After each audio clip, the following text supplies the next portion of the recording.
A busca dos gregos pela sabedoria não evitou as guerras nem seu declínio. Mas as filosofias que eles nos deixaram, seu questionamento sobre tudo, até mesmo os próprios deuses, garantiram que eles jamais fossem esquecidos. O pensamento grego, neste episódio de A Tradição Ocidental.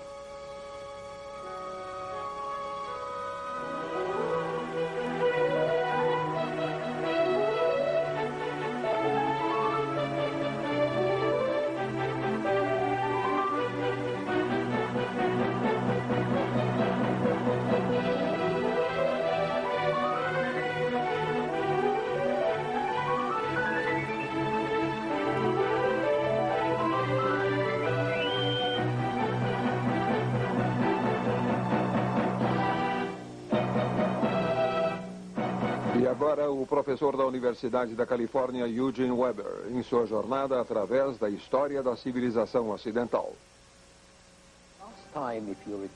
No último episódio, como se lembram, terminamos com o conceito de sofia, ou sabedoria, que era tão importante para os antigos gregos. Eles chegaram a acreditar que o homem mais sábio era o melhor, e que sua sabedoria poderia ser ensinada aos mais pobres, os mais humildes. Hoje em dia, é claro que às vezes é difícil entender por que os gregos se preocupavam tanto com coisas assim. Na verdade, nossa visão moderna da filosofia em geral é de que ela é abstrata e divorciada do mundo real. Mas os gregos tiveram que conquistar sua sabedoria aos poucos e ficavam fascinados com suas conclusões. Exatamente porque isso ajudava-os a entender melhor o mundo em que viviam. Eles fizeram o trabalho duro por nós, e seus conceitos sobre a natureza, a realidade e Deus foram de tamanha influência para nós que agora consideramos isso trivial. Mas na antiga Grécia, tudo era novo.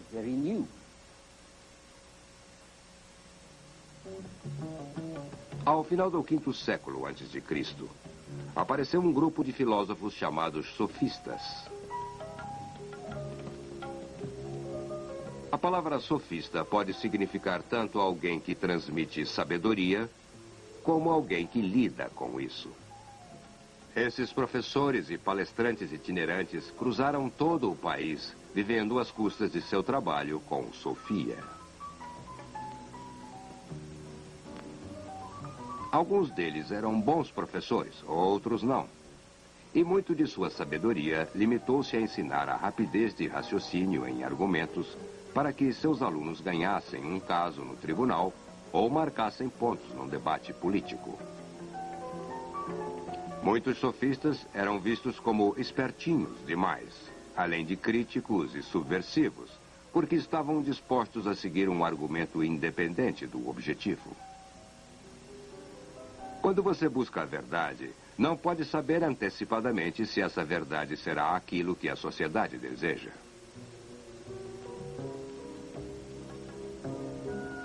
O sofista Trasímaco, por exemplo, sustentava que governantes e governos fazem leis para sua própria vantagem e que não há justiça, exceto para os mais fortes. Outro sofista, Cállicles, afirmava que as instituições e preceitos morais foram estabelecidos não pelos deuses, mas sim por homens como esses, por questão de conveniência. Ou pelo menos é isto que Platão afirma que Cállicles e outros sofistas pensavam.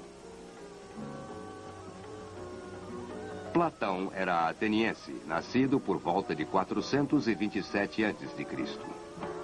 Entre outras coisas, ele fundou uma escola de filosofia chamada a Academia, que se transformou na primeira real universidade.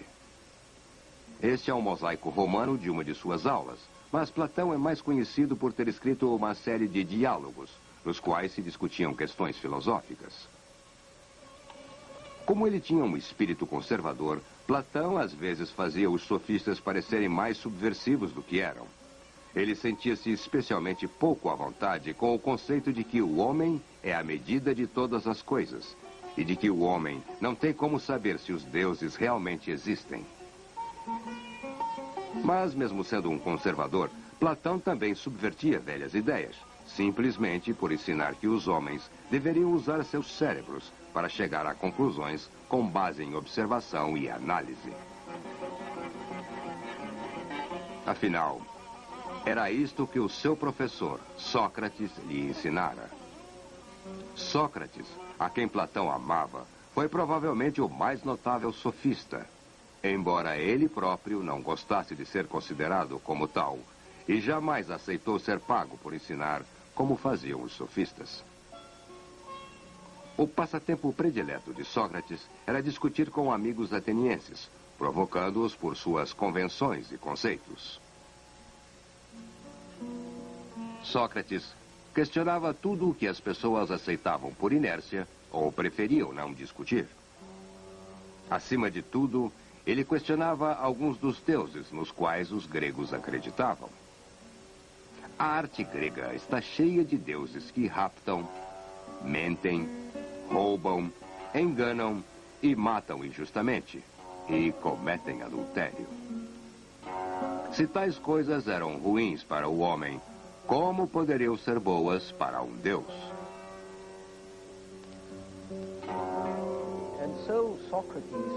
E Sócrates disse: é melhor ouvir sua consciência, ouvir a voz que lhe diz o que é verdadeiramente certo. E se você não sabe, continue a fazer perguntas a si mesmo e a outros até descobrir. Este método de pensamento livre era especialmente perturbador para os atenienses da época, pelo que estava acontecendo à cidade. Atenas estava em guerra, e a guerra estava indo mal. Em meados do quinto século a.C., Atenas havia se tornado um império com estados-membros à volta do mar Egeu. E tal expansão levou-a a uma série de guerras, culminando com a Grande Guerra do Peloponeso, a guerra entre Atenas e os estados do Peloponeso ao sul. Em 431 a.C., Atenas foi atacada por sua vizinha, Esparta, chegando a um impasse. Mas, em vez de parar por aí, ela insistiu numa agressiva guerra de expansão na Sicília, que levou a uma catastrófica derrota no ano de 413, em que ela perdeu cerca de 200 navios, 4.500 de seus homens e 10 vezes isso entre súditos e aliados. Mesmo assim, a luta continuou por outra década. Tucídides, que chegou a lutar nessa guerra, descreveu-a assim: a Guerra do Peloponeso foi uma luta estendida e cheia de calamidades, como a Hélade jamais vira num espaço de tempo igual. Jamais tantas cidades foram capturadas e despovoadas, algumas por bárbaros, outras pelos próprios helenos lutando entre si. E várias delas, após sua captura, foram repovoadas por estrangeiros.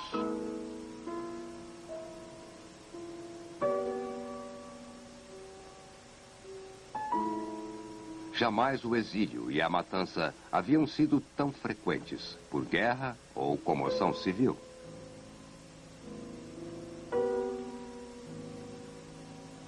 Esta interminável e sangrenta guerra motivou rebeliões em todo o Império Ateniense, até que Atenas foi derrotada em 404 a.C. Nesse ano, Atenas foi forçada a render-se incondicionalmente a Esparta, e os muros da cidade foram demolidos como símbolo da derrota total.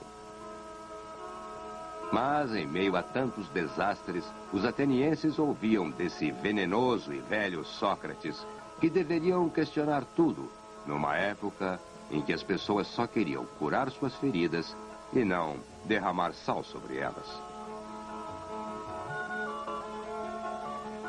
Assim, após ser tolerado por décadas como um transtorno excêntrico, Sócrates foi julgado em 399 a.C., acusado de blasfêmia e corrupção dos jovens.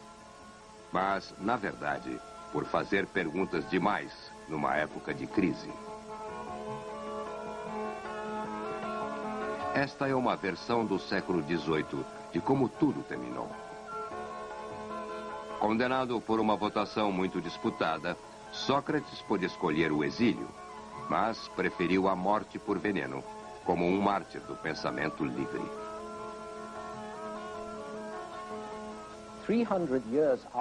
300 anos após Sócrates, Cícero, o filósofo e estadista romano, disse que Sócrates arrancou a filosofia dos céus. Mas ao arrancá-la dos deuses e trazê-la à terra, Sócrates também ajudou a precipitar uma crise na religião grega. Podemos descrever a crise como o questionamento da religião cívica. Cada polis tinha seus deuses cívicos, a quem adoravam, e suas leis cívicas que respeitavam. E isso era o dever de um cidadão, o membro de uma comunidade política. Mas nem os deuses, nem as leis tinham muito a dizer sobre a moralidade, sobre a justiça real, muito menos sobre a alma ou o que acontecia à alma após a morte. E eram exatamente estes os temas que mais preocupavam a Sócrates e os outros sofistas. Seu primeiro dever é com a lei civil ou com a consciência? Se o dever público e o privado estão em colisão, o que se deve fazer? O que é mais importante, o indivíduo ou o Estado? Nenhuma destas perguntas tinha uma resposta óbvia.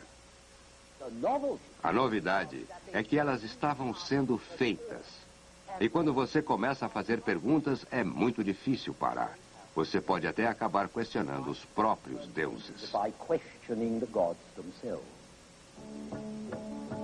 Por exemplo, os sofistas afirmavam que se os deuses tradicionais, como Atena, estavam intrinsecamente ligados à cidade e sua adoração ligada às leis da cidade, então deuses devem variar de uma cidade a outra, pois cidades distintas têm leis distintas. E, portanto, deuses como Poseidon aqui terão uma importância relativa e nenhuma validade absoluta. Mas que tipo de Deus é um Deus relativo?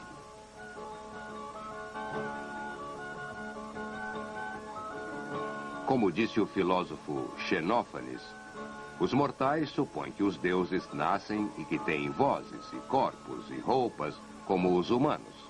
Mas se os bois ou cavalos ou leões tivessem mãos e pudessem desenhar com suas mãos e fazer pinturas como os homens, eles retratariam os deuses com corpos como os seus. Cavalos fariam-nos como cavalos, bois como bois. Os etíopes têm deuses com narizes achatados e cabelos crespos. Os trácios têm deuses com olhos cinzas e cabelos ruivos. Além disso, você só tem que olhar à sua volta para saber que os maus prosperaram e os bons sofreram injustamente. Então, ou tudo é uma questão de sorte e não há deuses, ou os deuses são estúpidos, malvados e injustos, com um senso de humor distorcido.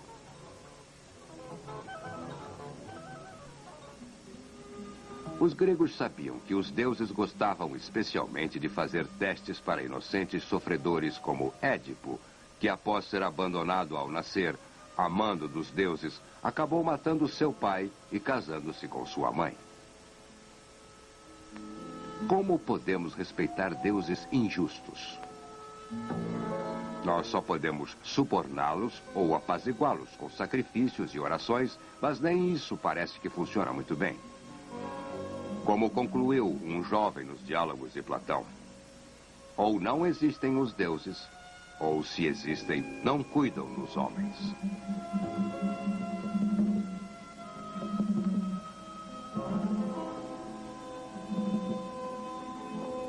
Outro conjunto de perguntas difíceis tinha a ver com a ordem do mundo. Filósofos gregos da natureza, chamados de físicos, tentavam responder à questão da criação desde o 6º século a.C.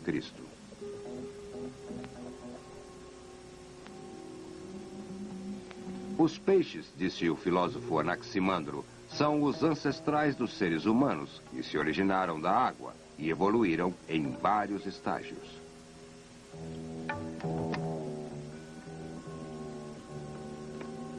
Xenófane, que morreu em 475 a.C., estudou fósseis e conseguiu entender o que eram. E houve outras tentativas de desenvolver um método científico para o conhecimento. Hipócrates, que fundou uma escola médica, aplicou o novo método para o que então era chamado de doença sagrada, o termo comum para a epilepsia. Não creio que a doença sagrada seja mais divina ou sagrada do que qualquer outra doença, mas ao contrário, tem características específicas e um curso definido. É minha opinião que aqueles que primeiro a chamaram de doença sagrada eram o tipo de pessoas que chamamos de curandeiros, enganadores ou charlatães. Se o paciente fica curado, sua reputação ganha pontos. Se ele morre, eles desculpam-se, dizendo que os deuses são culpados.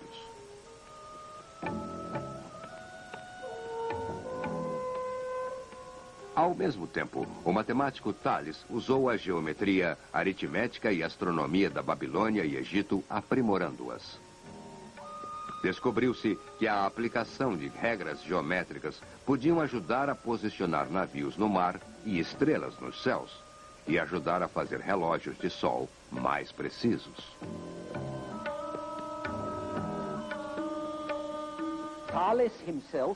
O próprio Tales predisse o eclipse de 585 a.C. Ele acompanhou o rei Creso da Lídia como seu engenheiro militar e conselheiro e desviou o curso de um rio. Outros engenheiros do século VI em Samos usaram a geometria para planejar um túnel de 500 metros de extensão que levava água através da montanha. Mas mesmo que a aplicação de novas ciências fosse prática, as descobertas poderiam ser feitas na busca de fins mais elevados. Os filósofos gregos pensavam que as verdades universais da matemática poderiam revelar uma realidade eterna e imutável por detrás do drama passageiro da vida diária. Eles acreditavam que a geometria poderia fornecer um modelo de natureza eterna, assim como supostamente faria uma pirâmide.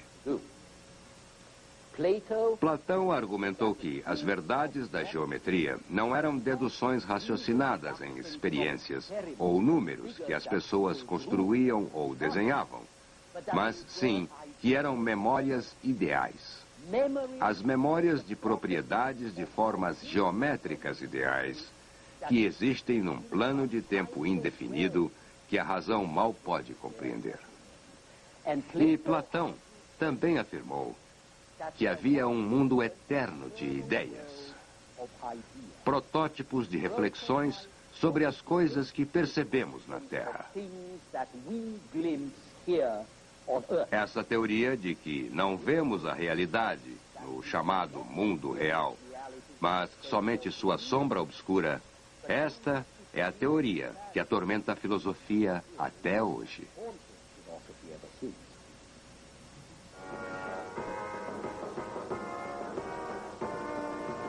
Ao mesmo tempo, os físicos estavam perguntando o que havia atrás da vida. Tudo começava com fogo, ou água, ou algum tipo de elemento material. Tales pensava que tudo começava com água e, por evolução sucessiva, transformava-se em outros elementos.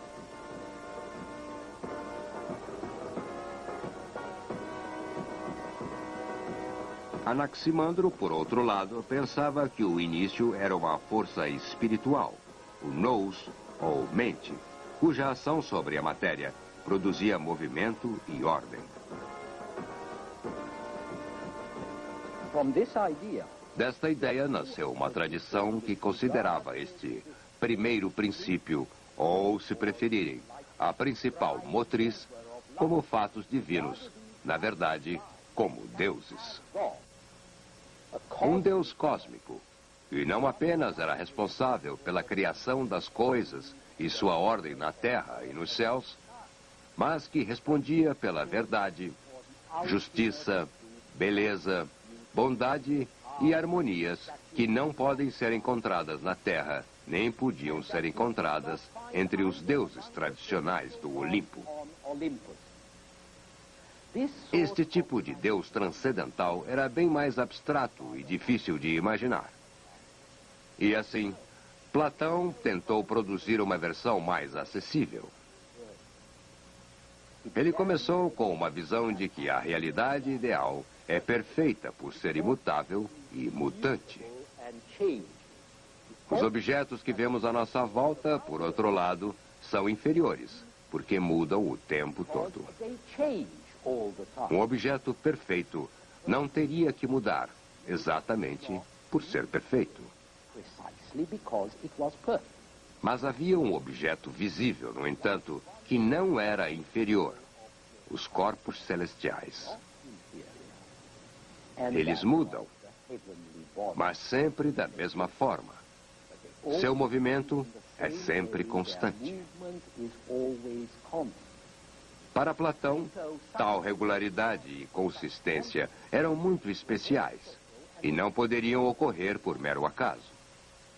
Isso levava a uma alma em movimento, dotada de mente.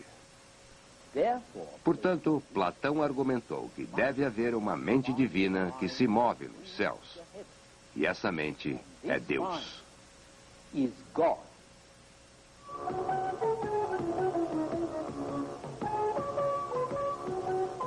Ao mesmo tempo, os deuses tradicionais de cidades como Atenas e a religião cívica estavam em declínio.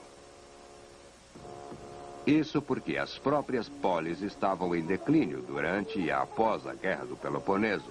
Estavam perdendo sua autonomia e tornando-se parte de estados maiores que lhes diziam o que fazer.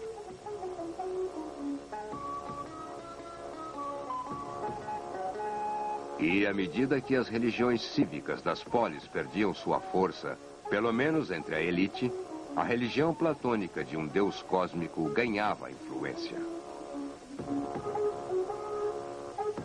Platão, em seu diálogo Timaeus, sugeriu que a alma humana é parecida com a alma das estrelas.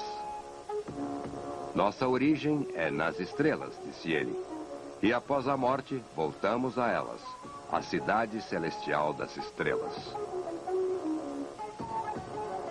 Era uma ideia muito atraente, que também tinha implicações mundanas. E se havia mesmo uma cidade celestial, e teria mesmo que ser uma cidade, pois onde mais poderiam viver pessoas civilizadas, por que não podemos conceber uma equivalência na Terra? Menos perfeita, naturalmente, mas ainda assim algo a ser buscado pelos sábios e educados. Isso tornou-se o protótipo do que hoje chamamos de Torre de Marfim. Onde antes a vida socialmente ativa era ideal, agora o ideal seria a fuga para a vida contemplativa.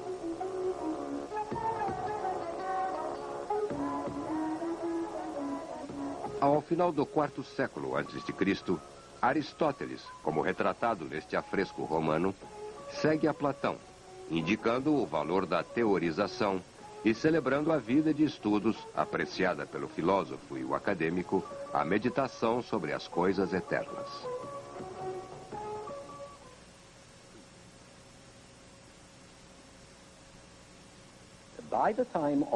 Mas na época de Aristóteles, que morreu em 322 a.C., Filipe da Macedônia e seu filho Alexandre já haviam acabado com a autonomia das polis gregas.